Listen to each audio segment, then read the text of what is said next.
Hi friends, எப்படி நல்லா இருக்கீங்களா? நம்ம இன்றைக்கி வீடியோவில் என்ன பார்க்க போகிறோம் அப்படின்னா, நம்ம ஃபேஸை வந்துட்டு எப்படி நல்ல அழகாக நல்ல பளிச்சுன்னு வைக்கலாம் அப்படின்னு தான் பார்க்க போகிறோம். நம்ம ஃபேஸில் வந்துட்டு சின்ன சின்ன பிம்பிள்ஸ் இருக்கும். அந்த பிம்பிள்ஸில் வெள்ளை கலரில் சின்னதாக இருக்கும். அந்த இதை நம்ம எப்படி ரிமூவ் பண்ணலாம் அப்படின்னு தான் பார்க்க போகிறோம்.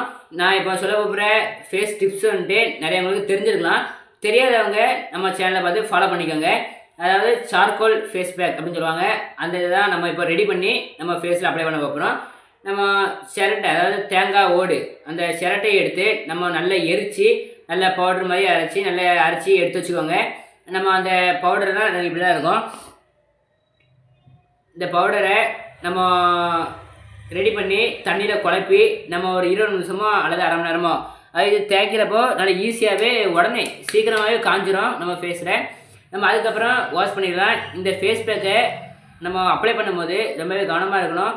ஏன்னா ஃபேஸில் ஸ்கின்னுக்கு வந்து, அதாவது dry skin, sensitive skin, oily ஸ்கின்லாம் இருக்குது. அந்த மாதிரி அவங்களுக்குலாம் சென்சிட்டிவ் ஸ்கின்லாம் இவங்க வந்துட்டு யூஸ் பண்ணும்போது கொஞ்சம் பார்த்து யூஸ் பண்ணுவாங்க. ஏன்னா அவங்க வந்து ஸ்கின் வந்துட்டு கொஞ்சம் உறிஞ்ச மாதிரி ஆயிரும், தோல் வந்துட்டு உரியிற மாதிரி ஆயிரும். அதனால் எந்த ஸ்கின் டைப்பாக இருந்தாலுமே அவங்க கொஞ்சமாக அப்ளை பண்ணி பார்த்துக்கோங்க. ஏன்னா சில ஸ்கின்னுக்கு வந்து ஒத்துக்காது, தோல் வந்து உறிஞ்சிட்டு வந்துடும். எந்த ஸ்கின் டைப்பாக இருந்தாலுமே நீங்கள் கொஞ்சம் அப்ளை பண்ணி பார்த்து உங்கள் ஸ்கின்னுக்கு செட் ஆகுதா அப்படின்னு பார்த்து யூஸ் பண்ணுங்கள். இந்த வீடியோ உங்களுக்கு எப்படி இருந்துச்சுன்னு நீங்கள் உங்களோட அனுபவத்தை கமெண்ட்டில் சொல்லுங்கள். இதை ட்ரை பண்ணி பார்த்து அதோட ரிசல்ட்டையும் கமெண்ட்டில் சொல்லுங்கள். நம்ம வீடியோ பிடிச்சிருந்தா லைக் பண்ணுங்கள், ஷேர் பண்ணுங்கள், மறக்காம சேனலை சப்ஸ்கிரைப் பண்ணிடாதீங்க. நம்ம நாளைக்கான வீடியோவில் பார்ப்போம். நன்றி.